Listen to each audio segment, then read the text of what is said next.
በሳምንት በፕሪሚየር ሊግ በተደረጉ ጨዋታዎች እንግዲህ እንዳተመለከታችሁት አብዛኞቹ ቲሞች ተሸንፈው ለአርሰናል በሩን ወለል ላርገው ከፍተውለታል። We're going to win the quadruple every season for the next 55 million years. ሊቨርፑል በትናንትናው ዕለት በብሬንፎርድ ተሸንፏል፣ እንዲሁም ቼልሲም ተሸንፏል። ዛሬ ደግሞ ሲቲ ተሸንፏል። ስለዚህ አርሰናል አሁን ቀጥታ ማሸነፉ መቀጠል ብቻ ነው የሚጠበቅበት። ዛሬ አርሰናል እንግዲህ በሜዳው በኢሚሬትስ ከክሪስታል ፓላስ ጋር ነበር የተጫወተው። በጣም ጨዋታው ትንሽ ቀዝቀዝ ያለ ጨዋታ ነበር፣ ለመናገር እውነት ቀዝቀዝ ያለ ጨዋታ ነው። ኤብሬቺ ኤዜ ነው ጎሉን ያስቆጠረው። በመጀመሪያው አጋማሽ ፈርስት ሃፍ ላይ ነው ጎሉ የተቆጠረው።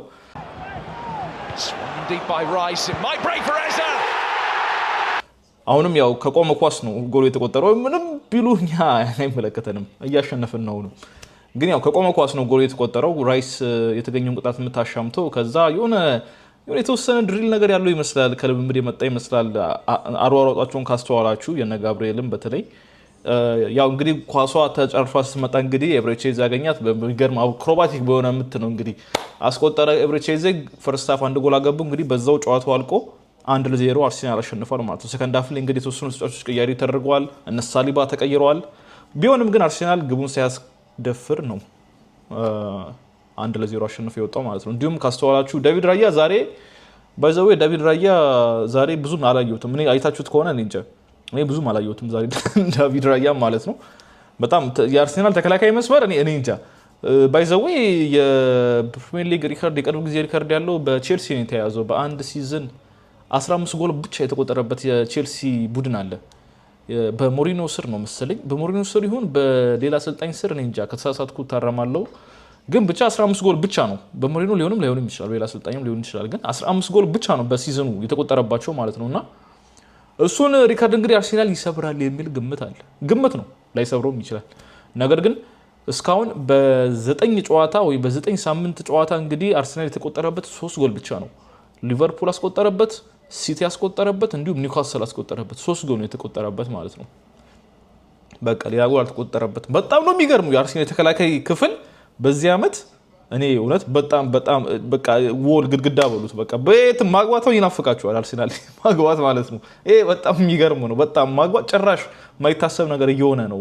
አርሰናል ጎል ማስቆጠር ማሸነፍን ተውት፣ ጎል ማስቆጠር እንዲሁም ደግሞ ምንድነው ሹትስ ኦን ታርጌት ማድረግ በቃ የለም። የፕሪሚየር ሊጉን ቴብል በምንመለከትበት ጊዜ እንግዲህ በአንደኛ ደረጃ ላይ አርሰናል በ22 ነጥብ አንደኛ ደረጃ ላይ ይገኛል። እንግዲህ በ9 ጨዋታ 7 ዊን 1 ድሮ 1 ሉዝ ጎል 16 አግብቷል፣ 3 ተቆጥሮበታል። በ13 ንጹህ የግብ 22 ነጥብ ይዞ አንደኛ ላይ ይገኛል ማለት ነው። ከዛ ሁለተኛ ላይ ያለው ቦርንማውዝ ነው። ይሄ ገራሚ ነው። ሁለተኛ ላይ ያለው ቦርንማውዝ ነው፣ 18 ነጥብ አለው። እንግዲህ በ4 ነጥብ ልዩነት ነው አርሰናል የሚመራው ማለት ነው። ከዛ ሶስተኛ ላይ ቶትናም አለ በ17 ነጥብ።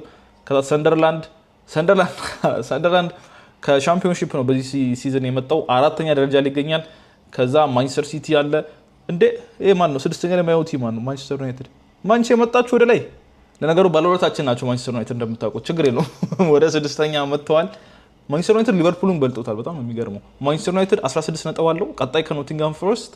ከዛ ሊቨርፑል 15 ነጥብ ነው ያለው፣ 7ኛ ደረጃ ላይ አለ። ከዛ 8ኛ አስቶን ቪላ አለ፣ 9ኛ ቼልሲ፣ 10ኛ ክሪስታል ፓላስ አለ ማለት ነው። ስለዚህ አርሰናል አንደኛ መሆን እንግዲህ በ4 ነጥብ ልዩነት እየመራ ነው ማለት ነው። ከሊቨርፑል ከ22 ለ15 በ7 ነጥብ ርቀናል ከሊቨርፑል ማለት ነው። እንዲሁም ከሲቲ ደግሞ ሲቲ ስንት ነው ያለው? ሲቲ ያለው 16 ነው። ከሲቲ ራሱ በ6 ነጥብ ርቀናል። ስለዚህ አርሰናል በዚህ ሲዝን ይሄን አካሄዱ የሚቀጥል ከሆነ ከእንግዲህ አሁን አንድ መረጃ አሳያቸዋለሁ። ላስት ታይም አርሰናል ዋንጫ ሲበላ ኤግዚስት የማያረጉ ነገሮች አሁን አሳያቸዋለሁ። ኤግዚስት የማያረጉ ነገሮች ነው ያልኳችሁ። በቀጣይ እሱን እንመለከታለን። ሰብስክራይብ ያደርጉ፣ ይመቻችሁ። እንቀጥላለን። እንግዲህ ላስት ታይም አርሰናል ዋንጫ ሲበላ በፕሪሚየር ሊግ ማለት ነው፣ ይህም በ2003-2004 ሲዝን ላይ አርሰናል ዋንጫ ሲበላ የፕሪሚየር ሊጉን ማገምቷቸው ነገሮች ናቸው። እነዚህ ነገሮች ጭራሽ አልነበሩም፣ ኤግዚስትም አያረጉም ነበር። ለምሳሌ አንደኛው የሚገርማቸው አሁን ያለንበት ፕላትፎርም ዩቱብ አልነበረም። የዛን ጊዜ አርሰናል ላስት ፕሪሚየር ሊጉን ሲያሸንፍ ዩቱብ አልነበረም፣ ከነጭራሹም ኤግዚስት አያረግም ነበር። የዛን ጊዜ አይፎን ራሱ ኤግዚስት አያረግም ነበር በዛን ጊዜ 2004-2005 ላይ አርሰናል ዋንጫ ሲበላ ፕሪሚየር ሊጉን ዋንጫ ሲበላ ለመጨረሻ ጊዜ አይፎንም ኤግዚስት አያረግም ነበር። ከዛ ኢንስታግራም፣ ጉግል ማፕስ፣ 4G ሞባይል እነዚህ ሁሉ ኤግዚስት የማያደርጉ ነገሮች ናቸው በዛን ጊዜ በጣም ረጅም ጊዜ ሆኖታል እንደ አርሰናል ዋንጫ ከበላውን ሳስበው የረዘመ መሰለኝ። ኤኒዌይስ እነዚህ ቴክኖሎጂዎች ሁላ እነዚህ አሁን ያወሯቸው ነገሮች እንዳለ አልነበሩም በዛን ጊዜ።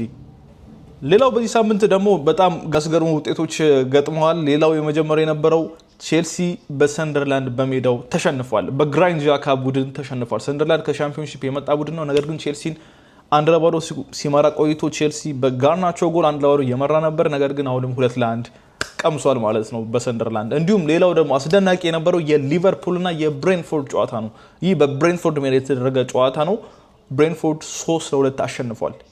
ሊቨርፑል በጣም ግራ የገባ ሁኔታ ላይ ነው የሚገኘው። ተከታታይ የፕሪሚየር ሊግ 4ኛ ሽንፈቱ ነው አሁን በተከታታይ በመሃል ቻምፒዮንስ ሊግ ላይ ኢንትራ ፍራንክፈርትን አሸነፈ እንጂ ተከታታይ ወደ 6 ጨዋታ ሊሆን ይችል ነበር የተሸነፈው ማለት ነው ከቻምፒዮንስ ሊግንም ጨምሮ ማለት ነው። እና ሊቨርፑል በዚህ ሲዝን በጣም እየከበደ ነው። በጣም ብዙ ተጫዋቾች መጥተዋል ወደ ቲሙ እርስ በርስ ኮኦርዲኔት አድርጎ እንግዲህ እርስ በርስ አይዘክም ፈርሟል። ባይዘው ተረስቷል። አይዘክን ሊቨርፑል መግባቱም የተረሳ ነው ይመስለኝ፣ ግን አይዘክም አለ ሊቨርፑል። እንዲሁም ሌሎች ተጫዋቾች እነ ቮርትስ ከጀርመን የመጣው እንዲሁም ሌሎች በማል ያስገባቸው ተጫዋቾች የመስመር ተከላካዮቹም ያን ያህል የተሳካላቸው አይመስልም። ወይ አልተቀናጁም ገና ወይ ጊዜ ፈልጉ ይሆናል አይታወቅም። ነገር ግን አሰልጣኙ ከባድ የሆነ ጊዜ ውስጥ የገቡ ይመስላሉ። በቅርቡ በፍጥነት መቀየር አለበት። የሊቨርፑል እንትን ካልተቀየረ እንግዲህ ወደ ታች መጓዙን ይቀጥላል ማለት ነው። በዚህ አይነት እንግዲህ አርሰናል ፍላይንግ ሃይ እያለ እየቀጠለ ነው። ይህን አጋጣሚ በመጠቀም በዚህ ሳምንት የሊቨርፑልን መሸነፍ አይቷል፣ የሲቲንን መሸነፍ አይቷል፣ እንዲሁም ደግሞ የቼልሲንን መሸነፍ አይቷል። ስለዚህ አብዛኞቹ ቲሞች መሸነፋቸውን በደንብ አድቫንቴጅ እየወሰደ ነው። አርሰናል በዚህ መቀጠል ነው ያለበት አርሰናል ብለን እናስባለን። ቀጣይ ያሉትም ጨዋታዎች ለአርሰናል ቀለል ያሉ ጨዋታዎች ናቸው። አጋጣሚ ነው ቀደም ብሎ አርሰናል ከበድ ያሉ ጨዋታዎችን ተጫውቷል። አብዛኞቹን ከበድ ያሉ ተጫዋቾች ነገር ግን በፕሪሚየር ሊግ ነው አይታወቅም። ከበድ ያሉ ቀለል ያሉ አንዳንድ ቲሞች ሰርፕራይዝ የሚያደርጉ ቲሞችም ስላሉ አይታወቅም። ነገር ግን ከበድ የሚባሉትን ቲሞች ቀደም ብሎ ገጥሟቸዋል። አብዛኞቹ ነው የሚቀሩት እነ ቶትናም እነ ቼልሲ ሊሆኑ ይችላሉ። ነገር ግን በፊታችን የሚካሄዱ ጨዋታዎች አብዛኞቹ ለአርሰናል ቀለል ያሉ ጨዋታዎች ናቸው። ስለዚህ አሁን ነጥቡን መሰብሰቡን መቀጠል ነው ያለበት። ጋፑን ካሁኑ እያሰፋ ከሄደ ሲዝን መሀል ላይ ወደ መጨረሻ ሲዝን ላይ ትንሽ ቢሸራተት ይሄ ነጥብ ይጠቅማል የሚል ሀሳብ አለኝ። ሌላው በዚህ ሳምንት የነበረው ጨዋታ የማንቸስተር ዩናይትድ እና የብራይተን ጨዋታ ነው። በዚህ ማንቸስተር ዩናይትድ 4-2 ታሸንፏል። በዚህ ጨዋታ ላይ እንግዲህ ማንቸስተር ዩናይትድ ተከታታይ 3 ድሉን ከረጅም ጊዜ በኋላ እንግዲህ አሳክቷል። አንድ የማንቸስተር ዩናይትድ ደጋፊ ያለ ማንቸስተር ዩናይትድ 5 ተከታታይ ጨዋታ እስከሚያሸንፍ ጸጉሬን አልቆረጠም የሚል ፕሮባብሊ ታውቁት ይሆናል። የማንቸስተር ደጋፊዎች እንግዲህ 2 ጨዋታ ቀርቶታል ጸጉሩን ሊቆረጥ ማለት ነው። ማንቸስተር ዩናይትድ እንግዲህ 4-2 ታሸንፏል።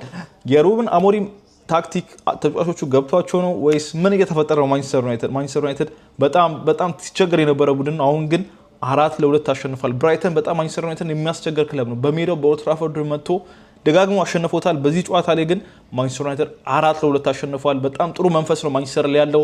ደረጃው ላይም ወደ ከፍ ብለው መጥተዋል። ለቶፕ4 ሊፎካከሩ ይችላሉ የተባለ ነው። ማንቸስተር ዩናይትድ በዚህ የሚቀጥሉ ከሆነ ማን ያውቃል ለዋንጫ ሊፎካከሩ ይችሉ ይሆናል። ነገር ግን ወደ አውሮፓ መመለስን ነው የሚፈልጉት ማንቸስተር ዩናይትዶች በመጀመሪያ ማለት ነው። ከአውሮፓ ውድድር ውጭ ናቸው። በዚህ ዓመት እንደምታውቁት በዚህ ሲዝን ምንም አይነት የአውሮፓ ውድድር ውስጥ የሉም ማንቸስተሮች ማለት ነው። ስለዛ መመለስን ነው የሚፈልጉት። ስለዚህ የሚያስቀድሙት የአውሮፓን ተሳትፎ ለማግኘት ነው ይባላል። ስለዚህ አሁን ኮንሲስተንት ሆነው እንግዲህ ይቀጥላሉ። የሩበን አሞሪም ላይ ያጫወት ተስማምቷቸው ይቀጥላል። ምናየው ይሆናል። ማንቸስተር ዩናይትድ በዚህ ሳምንት 4-2 ማሸነፉ በጣም ትልቅ ድል ነው ተብሎ እየተቆጠረ ይገኛል። በዛሬው ቪዲዮ የተመለከታችሁት እንግዲህ የዚህ ሳምንት የፕሪሚየር ሊግ ሪካፕ ነው የተመለከትነው።